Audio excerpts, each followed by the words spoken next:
Friends, last video में हमने देखा था कि म्यूचुअल फंड किसे कहते हैं, म्यूचुअल फंड कितने टाइप्स के होते हैं और म्यूचुअल फंड में क्या क्या चीज़ें इंक्लूड होती हैं और हम कितने टाइप से उसमें इन्वेस्टमेंट कर सकते हैं। जो मैंने दो टाइप बताए थे उनको पे एक लमसम और दूसरा एसआईपी। ओके, आज हम देखेंगे कि म्यूचुअल फंड में हमें इन्वेस्ट करने से पहले हमें क्या क्या चीज़ें देखनी चाहिए।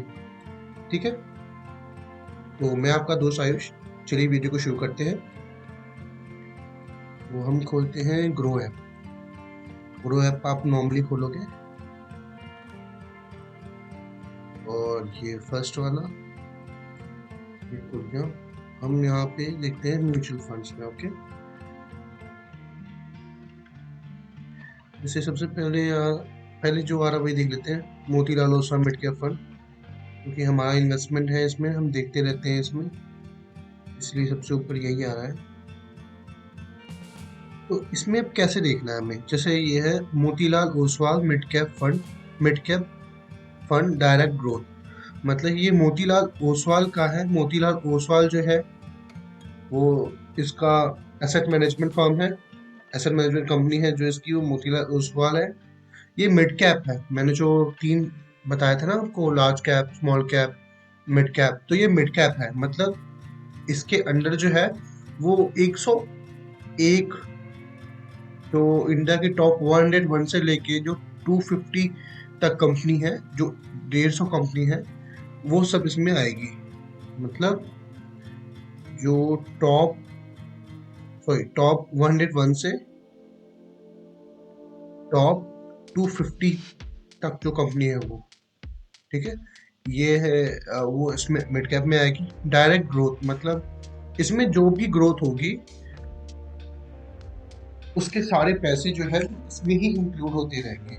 इसमें देखो, इसमें क्या है, इसमें जो ग्रो होगी वो भी इसमें ऐड होगा। जो डिविडेंड हो आएगा, जो इनमें से कोई कंपनी अगर डिविडेंड देती है तो उसके पैसे के भी इसमें उसके पैसे से भी आपको स्टॉक मिल जाएगा। मतलब उसका भी ग्रो होगा, वो पैसे भी ग्रो होंगे, वो अपने आप इस पे लग जाएंगे। जो भी आपको डिविडेंड वगैरह मिलेगा वो भी आपको इसमें लग जाएगा और वो पैसे भी बढ़ेंगे आपका। ठीक है, तो वो प्लान है ये। इक्विटी मतलब सारे जो ये सिर्फ इक्विटी, मतलब इक्विटी में इन्वेस्ट कर रहे हैं ये।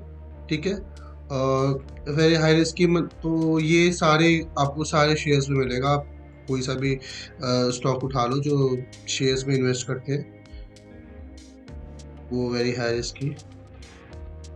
मैंने बताया ना आपको, इतने लंबे टाइम तक आप इन्वेस्ट करोगे। हाँ, ये आपको चार्ट मिलेगा। कुछ भी खोलते हो आप, सबका ऐसे ही आएगा। ठीक है, जैसे अगर आप किसी का भी खोलते हो, किसी में भी खोलते हो, मतलब इसमें खोल लिया आपने, चलो मोतीलाल ओसवाल में, या मोतीलाल ओसवाल से जाके डायरेक्ट उनसे लेते हो तो वहां पे खोलते हो, या आप किसी और म्यूचुअल फंड किसी और से लेते हो, आप स्टॉक से लेते हो तो वहां खोलते हो, तो सब में ऐसे ही आता है। ठीक है, ये एक चार्ट आएगा आपका। इसमें चार्ट में आप जैसे ये आपने देखा एक महीने का, तो एक महीने में सिर्फ 1.35% ग्रो हुआ है। 6 महीने में 35.56% ग्रो हुआ है। ये एक दिन का आ रहा है, ये -1.18% की नेगेटिव रिटर्न दिए हैं इसने एक दिन का जो है इसका। एक साल का 71%, 3 साल का 35.77%, मतलब, और 5 साल का 35.10%। ये लॉन्ग, मतलब ये जो है ये आपको पूरे 5 साल, मतलब हर साल इसने 35.10% का रिटर्न दिया है। ये बहुत ज़्यादा रेट ऑफ रिटर्न है। मैं बता दूं आपको, ये रेट ऑफ रिटर्न बहुत ज़्यादा है। अगर इस अकॉर्डिंग अगर आप एक हम खोलते हैं SIP कैलकुलेटर खोलते हैं।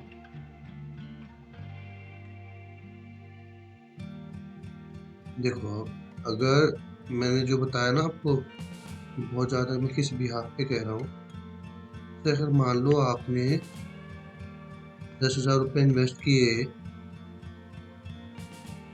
35 तो आ ही नहीं रहा, मैं इसमें जोड़ू कैसे। अगर आपने एक 10,000 रुपये लगाए और उसे बस 3 साल भी रखोगे आप तो 3 साल में वो पैसा जो है वो डबल हो रहा है, डबल से भी ज्यादा हो रहा है, यानी ये बहुत ज्यादा है। तो हमें हमें क्या देखना है, हमें ना 1 साल देखना है, ना 3 साल देखना है, ना 5 साल देखना है। आप नॉर्मली खोल लो ऑल पे, ठीक है, आप ऑल पे खोलो। देखो ये कब से चल रहा है ये स्टॉक, ये सॉरी म्यूचुअल फंड, ये आपका 25 फरवरी 2014 से चल रहा है, ठीक है।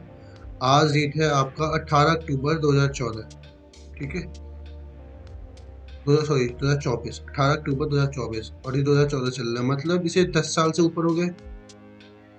10 साल 6 महीने ऐसा कुछ हो गया। 10 साल 6 महीने से ये आपको हर साल 26%, 26.5% का रिटर्न हर साल दे रहा है आपको। ठीक है, तो अब यही एवरेज लेके चलो कि इतना दे रहा है, तो वही आपको 20 से 25% के आसपास हर साल का ये दे देगा, 20 से 25% के आसपास। मैंने तो यही लेके इसमें इन्वेस्ट किया है, कर कर रहा हूँ। मेरे को हो गया कुछ टाइम करते हुए इसमें इन्वेस्ट। हर महीने मेरे SIP है इसमें 5,000 रुपये की, हर महीने कटती है। ठीक है, अभी 112 रुपये 26 पैसे का है। देखो 10 रुपये से स्टार्ट हुआ था, मतलब 2014 में 10 रुपये की NAV थी। अब जो है उसकी NAV जो है अभी चल रही है। NAV का मतलब क्या होता है? NAV का मतलब होता है net asset value. Net asset value मतलब अगर जो आपने एक यूनिट ली है उसकी उसकी वैल्यू क्या है, उसकी नेट वैल्यू क्या है। ये जो एक आपने एक यूनिट ली वो एक वो एसेट हुई, ठीक है। तो उसकी जो नेट वैल्यू है वो क्या है, उसी को NAV कहते हैं, मतलब नेट एसेट वैल्यू। ठीक है, नेट एसेट वैल्यू चल रही है। रेटिंग इसकी 5 स्टार है। मिनिमम आप 500 रुपये से भी इसमें इन्वेस्ट कर सकते हो अगर करना चाहो तो। मैं सिर्फ इसकी बात नहीं कर रहा, आप किसी में भी इन्वेस्ट कर सकते हो, सब में यही चीजें होंगी, मैं वो बता रहा हूँ आपको। आप खोलोगे, ये जैसे आपका ये मोतीलाल का है तो मोतीलाल का खुल गया। अगर कुछ और देखते हैं हम, मोतीलाल का ना खोल के अगर हम ये क्वांट का खोल लेते हैं तो ये भी है, ये स्मॉल कैप कंपनी है, ठीक है। इसमें देख लो आप, तो इसमें भी वही चीजें आएगी। इसमें आप 1,000 रुपये से इन्वेस्ट कर सकते हो। इसकी NAV वैल्यू जो है अभी वो 296 रुपये है। और इसके आप देखोगे ये और पुराना है, 2013 से चल रहा है ये। तो ये है, इसमें भी आप देख सकते हो। इसमें जो मिनिमम SIP अमाउंट है वो 1,000 रुपये है, मतलब 1,000 रुपये आपको हर महीने डाल सकते हो इसमें। ये भी 5 स्टार है। इसमें फंड साइज जो है वो 26,644 करोड़ रुपए जो है इस इस म्यूचुअल फंड के थ्रू मार्केट में इन्वेस्टेड है, ठीक है। और इसमें क्या है कि इसमें 18,604 रुपये इस म्यूचुअल फंड के थ्रू मार्केट में इन्वेस्टेड है। इसकी भी 5 स्टार है, ये भी 5 स्टार है। इसमें 1,000 रुपये है, कर सकते हो इसमें, मतलब हर महीने 500 रुपये आप इन्वेस्ट करते हो मिनिमम SIP अमाउंट। इसमें मिनिमम SIP अमाउंट जो है वो 1,000 रुपये है। इसमें जो है मिनिमम SIP अमाउंट 500 रुपये है, मतलब हर महीने आप 500 रुपये जो है इन्वेस्ट कर सकते हो। मिनिमम SIP अमाउंट जो है वो 1,000 रुपये है, मतलब इसके थ्रू अगर आप करोगे तो आपको 1,000 रुपये करने पड़ेंगे हर महीने मार्केट में इन्वेस्ट। तो कि कोई से भी देख लो आप, सिर्फ मैं आपको बस एक एग्जांपल लेके बता रहा था। मेरा कोई वैसा इंटेंशन नहीं है कि आप इसी में इन्वेस्ट करो ऐसा। बाकी पूरी जो है आपके पैसे हैं, आप जहाँ पे इन्वेस्ट करना चाहे आप कर सकते हैं। मैं बस आपको नॉलेज दे रहा हूँ कि हाँ ये चीज़ देखते हैं। जैसे इसमें है, इसमें NAV चल रहा है अभी, नेट एसेट वैल्यू है जो इसकी 37 रुपये 31 पैसे है। ये ज़्यादा पुराना नहीं है, इसलिए आपको दिखेगा कि इसमें 5 ईयर्स दिख ही नहीं रहा, क्योंकि ये अगर आप देखोगे कितना पुराना है तो ये 2020 का ही है। 1 जनवरी 2020 से स्टार्ट हुआ है। 1 जनवरी 2020 से स्टार्ट हुआ है, मतलब अभी 5 साल नहीं हुए, इसलिए इसमें 5 ईयर्स मिसिंग है। इसमें भी ये हर साल 31.54% का दिखा रहा है ग्रोथ। PSU स्टॉक बहुत भागे थे, ये पब्लिक सेक्टर के जो फंड थे, जो गवर्नमेंट फंड थे, बहुत भागे थे, तो ये वही है। तो अभी उसी का भागने का नतीजा है ये, जो ये इतने बड़े हैं। तो ये अभी NAV चल रही है, इसकी रेटिंग अभी आई नहीं है। इसकी रेटिंग काफ़ी टाइम तक, जब म्यूचुअल फंड में रेटिंग तब आती है, इनको रेटिंग तब मिलती है जब कुछ टाइम तक लगातार चलती रहता है ना, अच्छा, तो उस अकॉर्डिंग रेटिंग मिलती है। अभी ज़्यादा पुरानी है इसलिए रेटिंग नहीं आई है। तो इसमें मिनिमम SIP अमाउंट तो 100 रुपये, आप सिर्फ 100 रुपये से भी इन्वेस्ट कर सकते हो इसमें। और फंड साइज जो है 5,896 करोड़ के आसपास का है, जो मतलब इन्होंने इतना पैसा जो है मार्केट में इस फंड के थ्रू, इस म्यूचुअल फंड के through, Aditya Birla Sun Life PSU equity fund direct growth, इस म्यूचुअल फंड के थ्रू इतने रुपए जो है इन्होंने इन्वेस्ट कर रखे हैं मार्केट में। ठीक है, तो आप जैसे, ये तो फिर भी थोड़ा पुराना है। एक मैं आपको और दिखाता हूँ, मोतीलाल ओसवाल डिफेंस का था, ये डिफेंस फंड। तो ये अभी अभी इन्होंने स्टार्ट किया है, तो इसलिए आपको इसमें 1 महीने के अलावा कुछ दिखेगा ही नहीं। मतलब इन्होंने कब स्टार्ट किया, उनका ऑल टाइम देखोगे तो इन्होंने स्टार्ट किया था 2024 9 जुलाई को स्टार्ट किया था। सितंबर अक्टूबर अक्टूबर चल रहा है, मतलब 2 महीने हुए हैं, 2 महीने हुए हैं इनको। तो इसलिए इसमें 6 महीने वाला भी नहीं दिखेगा आपको, 1 साल वाला भी नहीं दिखेगा, और 3 साल वाला भी नहीं दिखेगा, 5 साल वाला भी नहीं दिखेगा, बस 1 महीना है और ऑल है। ठीक है, इसमें इसका एनओवी जो है वो 8.67 चल रहा है, और इसमें मिनिमम SIP अमाउंट जो है आपका 500 रुपये है। वो बता रहा हूँ मैं, जो चीज़ आपको देखनी चाहिए वो बता रहा हूँ। ठीक है, तो इसमें जैसे NAV ये चल रहा है, मतलब अगर आज तो 18 तारीख है, 17 तारीख का NAV है।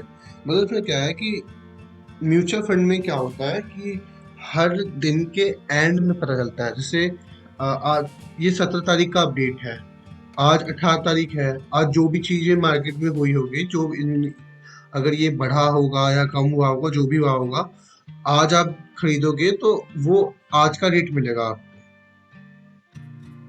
ठीक है ना, वो रात के टाइम, मतलब रात के 9-10 बजे के आसपास आपको दिखेगा कि क्या चेंज आया है। वो अपडेट होने में टाइम लगता है। इसके अलावा ETF भी होता है, उसमें क्या होता है कि उसमें मार्केट जैसे जैसे फ्लक्चुएट होती है, वो ETF भी वैसे वैसे फ्लक्चुएट होता है। वो थोड़ा सा कॉम्प्लिकेटेड होता है, वो भी मैं बताऊंगा आपको। पहले इजी चीजों से हमने स्टार्ट की है, तो पहले इजी चीज सीख लेते हैं। ठीक है, तो ये इसमें आप मिनिमम जो है 500 रुपये से इन्वेस्ट कर स्टार्ट कर सकते हैं, और फंड साइज जो है उसका 18,600 करोड़ के आसपास जो है इस SIP के थ्रू मोतीलाल ओसवाल ने मार्केट में इन्वेस्ट कर रखे हैं। ये एक इन्होंने रिटर्न कैलकुलेट करने के लिए कैलकुलेटर दे रखा है। मतलब अगर आप 1,500 रुपये करते हो हर महीना SIP 5 साल के लिए, तो आपको 62,051 रुपीज़ मिलेंगे। ये जो 5 साल का इन्होंने निकाला है कि 5 साल में जो रिटर्न, कितने की रिटर्न मिली, वो 5 साल ये वाले पे, जो इस वाले 5 साल में जो परसेंटेज आया ना, ये उसके अकॉर्डिंग निकालते हैं। जो मतलब एक तरीके से आप ये मान लो, जैसे आजकल होता है ना कि आपने यूट्यूब वगैरह पे सुना होगा कि अगर आप इतने रुपए इन्वेस्ट करते इस साल को, तो अभी तक आप पे इतने पैसे होते। तो वो वाली बात है ये, कि अगर आपने आज से 5 साल पहले अगर इसमें इन्वेस्ट किया होता हर महीने 500 रुपये, तो आज 5 साल बाद आप पे 62,051 रुपये होते। ठीक है, तो वही उसी के अकॉर्डिंग आपको जितना रखने का सोच रहे हो उतना रख के आप अमाउंट निकाल सकते हो। ये आपका 50,000 रुपये तक जाता है, अमाउंट निकाल सकते हो। ये मंथली SIP का है, आप वन टाइम भी देख सकते हो। जैसे होता है ना, 1 लाख रुपए कहते हैं, तो अगर 1 लाख रुपए आपने इस वाले पे 5 साल पहले लगाए होते, अगर 1 लाख रुपए, तो वो 1 लाख रुपए आपके 4.5 लाख रुपए के आसपास होते हैं। ये 4.5 लाख रुपए के आसपास होते हैं वो आपके। तो ये वो वाली बात हो गई कि मतलब जैसे आपने सुना है कि इतने साल पहले अगर मतलब इतने साल पहले अगर विप्रो का शेयर खरीदा होता तो इतने रुपए होते आप भी आप पे, या किसी और का शेयर की बुलेट ना खरीद के बुलेट के शेयर्स खरीदे होते, ईशा कंपनी के शेयर्स खरीदे होते, तो आज इतने होते। तो वो वाली बात है। ये सब चीजें देख के हम ये पता लगा सकते हैं कि मैनेजमेंट कैसा परफॉर्म कर रही है। इस म्यूचुअल फंड की जो एसेट मैनेजमेंट कंपनी है, उन्होंने जिन मैनेजर्स को अपॉइंट किया है, जो इस केस में मैनेजर्स आपको दिख जाएंगे, जैसे अजय जी हैं, संतोष जी हैं, ये मैनेज कर रहे हैं इसको, अजय खंडेवाल और संतोष सिंह जी। ओके, तो ये अच्छे खासे पढ़े लिखे होंगे, मैं शायद हाँ, हमने देखा हुआ है पुराने वीडियोस में इनकी एजुकेशन वगैरह और क्या जो जो चीज़ें मैनेज कर रहे हैं वो सब देखा हुआ है हमने लास्ट कुछ वीडियो में। तो वो भी आप देख सकते हैं अगर आपने वो वीडियोस नहीं देखी तो। बाकी हम ऊपर से स्टार्ट करते हैं, तो जहाँ पे हमने छोड़ा था, तो ये हमने देख लिया जो इसकी परफॉर्मेंस हुई पास्ट डेज में, जो परफॉर्मेंस रही है इन कंपनीज की, सॉरी इन म्यूचुअल फंड की। अब ये होल्डिंग है, जो जो कंपनी होल्ड करती है ये म्यूचुअल फंड, वो है, अब देखो मैं जैसे आपको बोलता हूँ कि डिफरेंट डिफरेंट स्टॉक रखने के लिए डिफरेंट डिफरेंट सेक्टर से, तो आप देखोगे कल्याण ज्वेलर्स का रखा है इन्होंने, ज्वेलरी सेक्टर से जो है इनका कंज्यूमर गुड्स जो बनाती है। पॉलीकैब का है जो कैपिटल गुड्स बनाती है। जियो फाइनेंस का है जो फाइनेंशियल सर्विस प्रोवाइड करती है। तो इनके आप देख सकते हो कल्याण ज्वेलर्स, ये कंज्यूमर गुड्स का है, ये इक्विटी शेयर्स में है, इक्विटी शेयर मतलब शेयर्स खरीद रखे हैं इन्होंने 9.97, मतलब ऑलमोस्ट 10% के आसपास, मतलब इसका 10%, मतलब ये हो गया आपका 1860 करोड़ रुपए के आसपास इन्होंने इन्वेस्ट कर रखा है कल्याण ज्वेलर्स में। उसके बाद पॉलीकैब कैपिटल गुड्स बनाती है, इसका भी इक्विटी 9.53, तो इसका 9.53%। तो इस अकॉर्डिंग तो ये वही सारे कि किसी कंपनी में इन्वेस्ट कर रखा है और कितना कितना परसेंट इन्वेस्ट कर रखा है। जोमेटो ले रखा है, देखो फाइनेंशियल स्टॉक्स भी है इनके पास, टेक्नोलॉजी वाले स्टॉक्स भी है, कंज्यूमेबल स्टॉक्स भी है, केमिकल स्टॉक्स भी है, हेल्थ केयर भी के स्टॉक्स भी है, सर्विस वाले स्टॉक्स भी है, ऑटोमोबाइल वाले स्टॉक्स भी है। तो इन्होंने भी अच्छे से डाइवर्सिफिकेशन कर रखी है, इसलिए मैं कह रहा था आपको पहले वीडियो में, कहा है मैंने कि डाइवर्सिफिकेशन करना बहुत जरूरी है, क्योंकि इसमें से अगर कोई सा भी शेयर, अगर बड़े से बड़ा शेयर, कुछ दिन पहले इन पे वो था, आइडिया का शेयर था, आइडिया का शेयर इतना बुरा टूटा, जो भी बीच में टूटा था, बहुत बुरा क्रैश हुआ था, तो उसमें भी इनका जो एनएवी है वो स्टेबल था। क्यों स्टेबल था? क्योंकि इन्होंने बाकी भी 24-25 स्टॉक बाकी भी खरीद रखे हैं। अगर इन्होंने सारा इन्वेस्टमेंट जो है वो आइडिया पे ही वी पे किया होता, वोडाफोन आइडिया पे, तो अभी इनके भी वही हालत होती। तो इन्होंने भी डाइवर्सिफिकेशन कर रखा है इन्होंने अच्छे से, इसलिए ये कुछ फर्क ही नहीं पड़ा इनको। और ये होल्डिंग एनालिसिस है, तो कंपनी ने इक्विटी में 81% जो है इक्विटी शेयर्स खरीद रखे हैं, 81% इन्होंने डिवेंचर्स में इन्वेस्ट कर रखा है 51.1%, और कैश है इनके पास 3.9% का जो है कैश भरा है। ऐसा क्यों?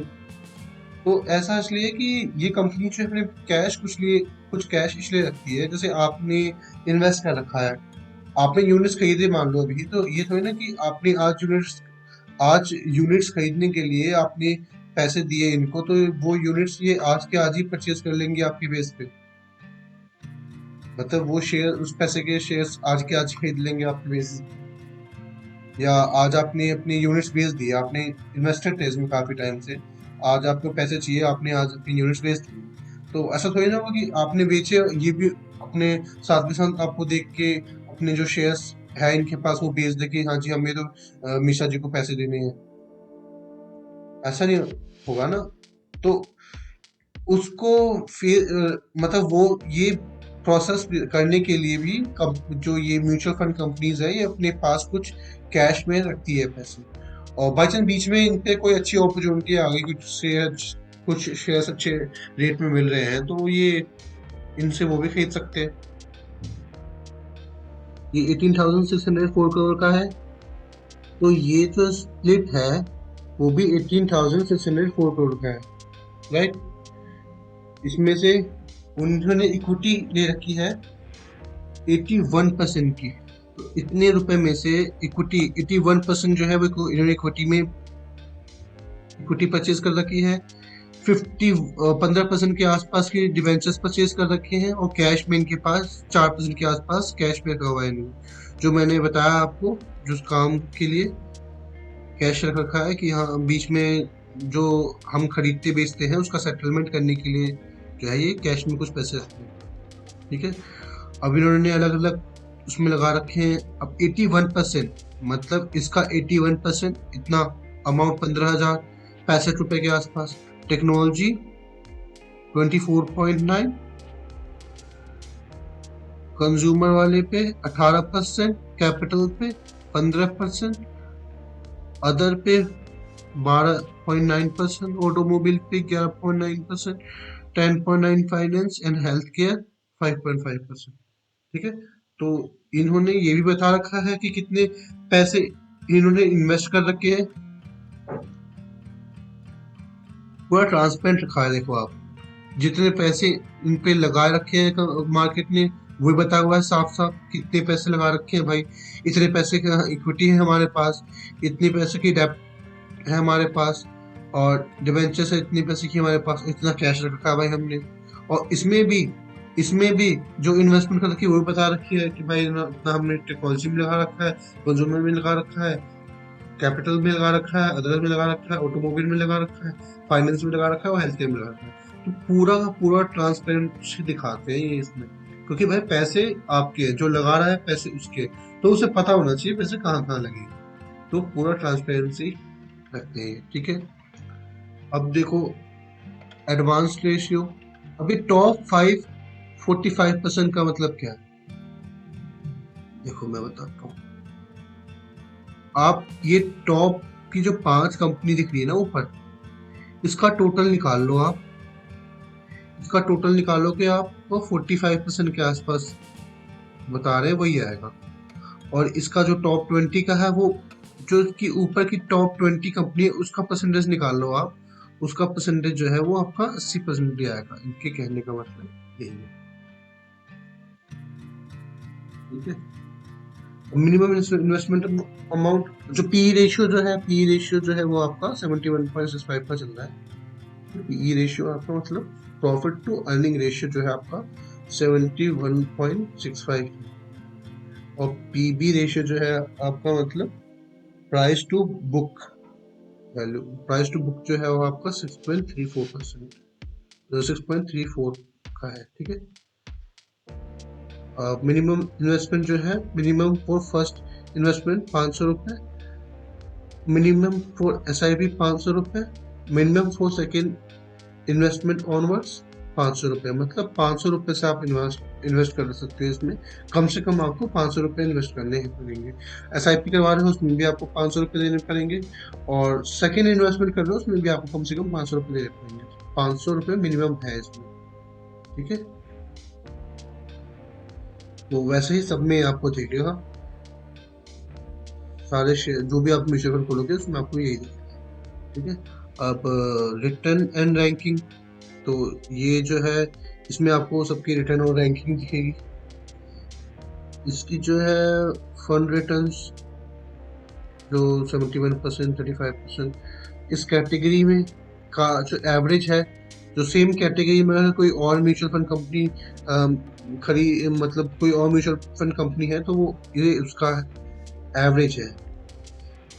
ठीक है। रैंक विद कैटेगरी मतलब पिछले 1 साल की जो सबसे ज्यादा रिटर्न देने वाली म्यूचुअल फंड सेम कैटेगरी में, ये वाले सेम कैटेगरी मतलब मिड कैप कैटेगरी। ठीक है। तो फर्स्ट पे 1 साल में फर्स्ट पे, 3 साल में फर्स्ट पे, 5 साल में सेकंड पे, और ऑल में भी नॉट एप्लीकेबल। मतलब ये रैंकिंग है, मतलब फर्स्ट पे मतलब इससे ज्यादा किसी ने नहीं दिया 3 साल में, 1 साल में, 3 साल में भी नहीं किसी ने दिया, और 5 साल में दे रखा है। 5 साल में दे रखा है मतलब है किसने दे रखा है भाई 5 साल में। तो मैं आपको दिखाता हूँ किसने दे रखा है।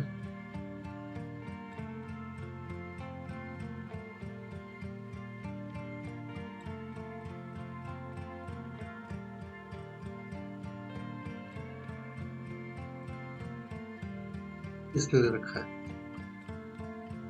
हम देख रहे हैं Motilal Oswal mid cap fund का, तो ये क्वांट मिड कैप फंड है।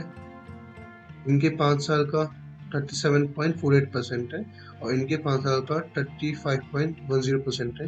तो इस हिसाब से ये फर्स्ट पे हुआ और ये सेकेंड पे, तो इसलिए यहाँ पे सेकेंड है। और यहाँ पे देखोगे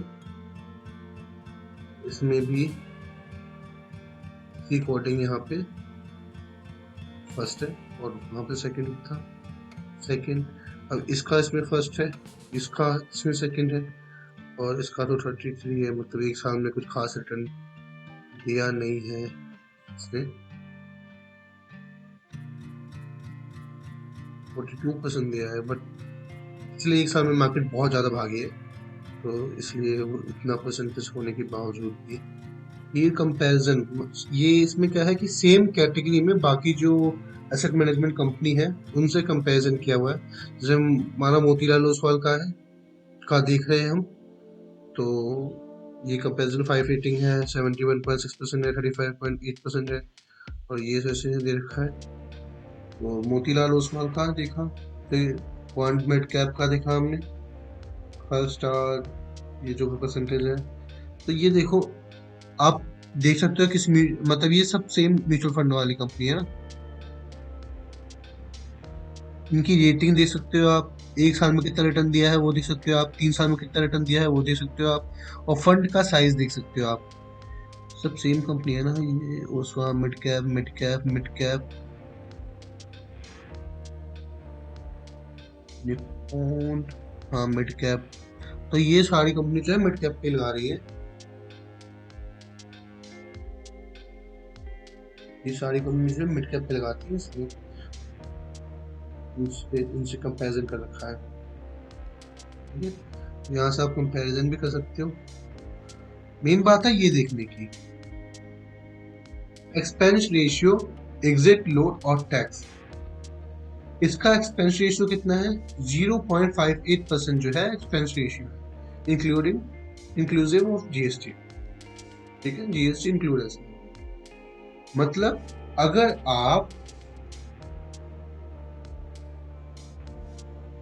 आप इसमें मान लो 100 रुपए लगाते हो तो आपके 100 रुपए पूरे नहीं लगेंगे, आपके जो है वो 99.42 ही लगेंगे। बाकी जो 58 पैसा जो है वो आपका एक्सपेंस लग जाएगा।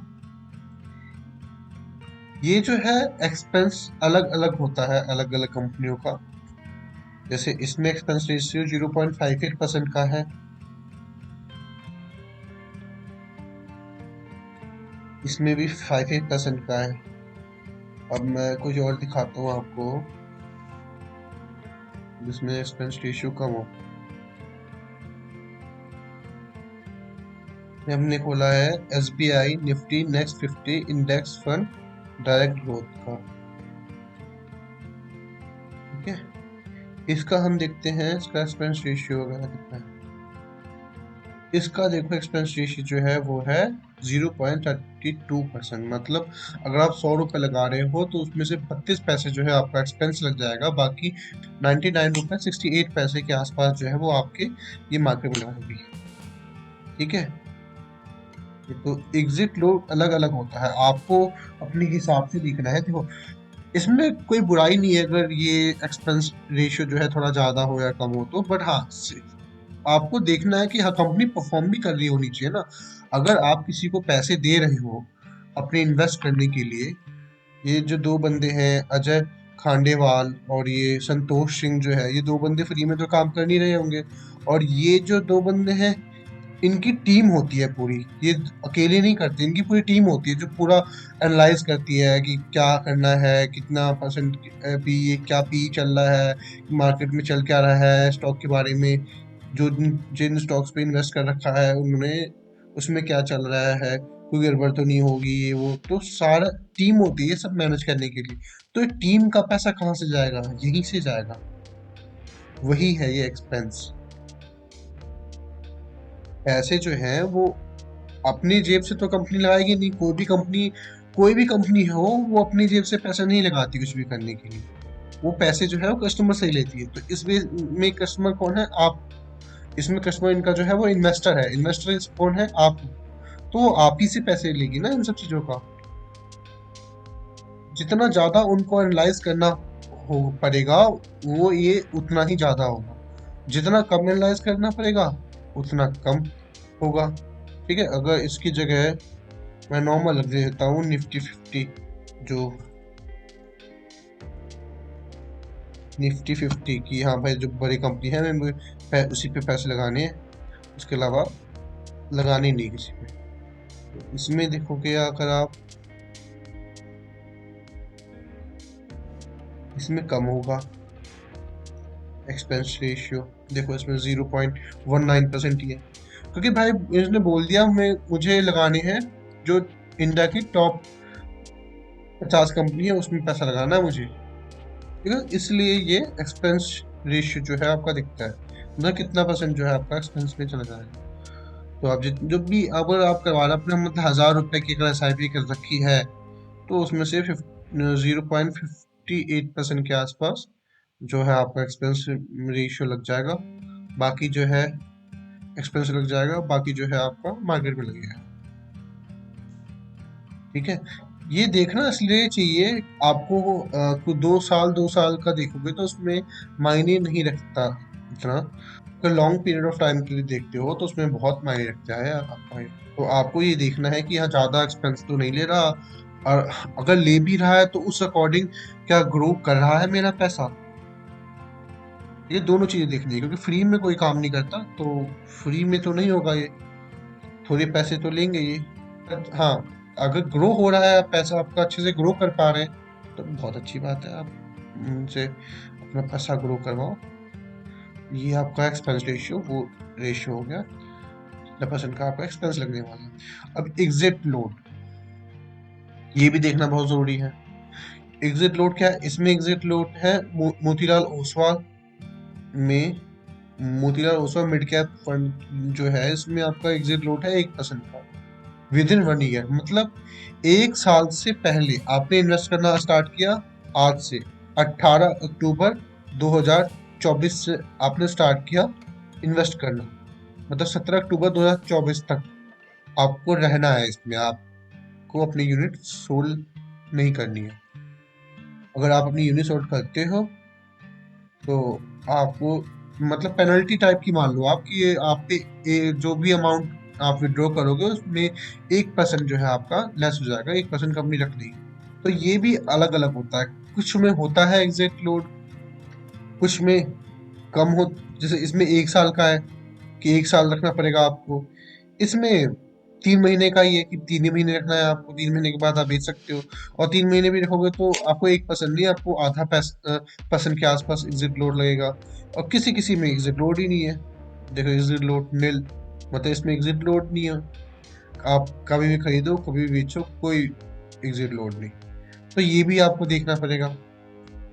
और ऐसा नहीं है कि एग्जिट लोड है तो खराब है म्यूचुअल फंड, या नहीं है तो अच्छा है म्यूचुअल फंड, ऐसा भी नहीं है। वो आपको इसका चार्ट देख के पता लगेगा, इसकी ग्रोथ रेट देख के पता लगेगी कि क्या ग्रोथ रेट चल रही है इसकी ईयर ऑन ईयर। तो उसके अकॉर्डिंग आपको पता चलेगी। ठीक है, उसके बाद आता है स्टैम्प ड्यूटी। ये सब में सेम ही लगती है, 0.005% है। मतलब अगर आप 100 रुपए के शेयर खरीदते हो, तो मतलब अगर आप 1000 रुपये इन्वेस्ट करते हो तो उसका 0.005%, मतलब 1000 रुपये इन्वेस्ट करते हो तो 20 पैसे का आपको स्टैम्प ड्यूटी, इसे 20 पैसे का। ठीक है, तो ये सब में लगता है आपका, ये गवर्नमेंट का रूल है, तो सब में ही लगेगा ये आपका, कोई सा भी आप स्टॉक। ठीक है, और उसके बाद आप देखो जो टैक्स लगेगा वो भी बताया हुआ है। फंड मैनेजमेंट, फंड जो मैनेज कर रहे हैं मैनेजर्स, वो आपको बता रखे हैं कौन कौन फंड मैनेजर है। खांडेवाल, अजय खांडेवाल। अ, इनकी क्वालिफिकेशन भी दे रखी है, एक्सपीरियंस भी दे रखा है, और कौन कौन से म्यूचुअल फंड में मैनेजर है वो भी बता रखा है। वैसे ही संतोष सिंह जी का भी बता रखा है। इनकी एजुकेशन कब से है, ये एजुकेशन और किस किस में इन्वेस्ट कर रखा है। और फंड हाउस और इन्वेस्टमेंट ऑब्जेक्टिव। तो फंड हाउस मतलब जो हमारा एसेट मैनेजमेंट कंपनी है वो मोतीलाल ओसवाल। इनकी रैंक जो है 19th है इंडिया में। डेट ऑफ इनकॉर्पोरेट कब से चल रही है ये कंपनी? 29 दिसंबर 2009 से। ठीक है। टोटल AUM, टोटल जो है इन्होंने इतने पैसे लगा रखे हैं अपने म्यूचुअल फंड के थ्रू मार्केट में। AUM मतलब एसेट अंडर मैनेजमेंट। तो टोटल इतने रुपए के एसेट इनके अंदर मैनेज हो रहे हैं, जो मतलब इन्होंने इतने रुपए मार्केट में लगा रखे हैं, इतने रुपए को ये मैनेज कर रहे हैं। उसके बाद ये फंड हाउस कॉन्टैक्ट डिटेल, उनकी कॉन्टैक्ट डिटेल भी है। आप चाहे तो कॉन्टैक्ट भी कर सकते हैं इनसे। लॉन्च डेट कब से स्टार्ट किया है इन्होंने ये करना। एड्रेस, पूरा एड्रेस मिलेगा आपको। कोई भी कंपनी एक ही टाइप का फंड 2 बार नहीं चलाती, तो उसका कोई मतलब नहीं बनता। ठीक है। तो ये सब चीजें जो है, ये सब चीजें आपको देखनी है। तो इनमें जो मेन चीज है वो आप देखो कि ग्रोथ, ठीक है, कि कैसी ग्रो कर रही है। तो आपको छोटा से छोटा 1 साल 3 साल ही नहीं देखना, लंबे से लंबा देखिए लंबे टाइम में क्या ग्रोथ दिखाई है, और लंबे टाइम में इंक्रीज हुई है नहीं हुई है। देखो हर साल ये धीरे धीरे धीरे धीरे इंक्रीज हुई है, फिर एकदम से कोविड के बाद तो सारे भागे, तो ये भी एकदम से भागा है। बाकी यहाँ से यहाँ भी अगर आप देखोगे तो धीरे धीरे धीरे धीरे बढ़ा है। मिनिमम अमाउंट आप देख सकते हो अपने हिसाब से, अगर आप 500 रुपये करना चाहते हो तो 500 रुपये से भी स्टार्ट कर सकते हो। ठीक है। हमें ये देखना है लंबे टाइम में ग्रो हो रहा है नहीं हो रहा। मिनिमम अगर आपका है कि मिनिमम करना मुझे, जो भी मिनिमम आए तो वो देख लो कितने लग रखे हैं, वो भी देखना चाहो तो देख सकते हो। तो 2000 हो जाएगा और आपने 1000 रुपये इन्वेस्ट किए तो आपको आधा यूनिट मिल जाएगा। पर ये मिलेगा, ये नहीं कि 2000 का था तो 2000 करो। ऐसा भी 500 रुपये दे रखा फिर भी। ठीक है। तो वो है। कंपनीज देख लो कि हाँ ये डाइवर्सिफिकेशन कर रही है नहीं देख रही कर रही, तो वो सब देख सकते हो आप। ये देखना चाहो तो देख सकते हो कि कौन कौन सेक्टर में पैसे लगा रही है म्यूचुअल फंड कंपनी जो है। और ये चीज देखो कि एक्सपेंस रेशियो क्या है और एग्जिट लोड कितना लग रहा है, अगर लग रहा है तो। ठीक है। तो ये सब चीजें जो है ये देखना जो है किसी भी म्यूचुअल फंड में अगर आप इन्वेस्ट कर रहे हो तो वो इम्पोर्टेंट होता है। ठीक है। बाकी नेक्स्ट वीडियो में मैं आपको इन्वेस्टमेंट करके दिखाऊंगा। एक एक वीडियो हम बनाएंगे जिसमें हम लमसम में इन्वेस्टमेंट करेंगे, ये सब चीज़ें देख के।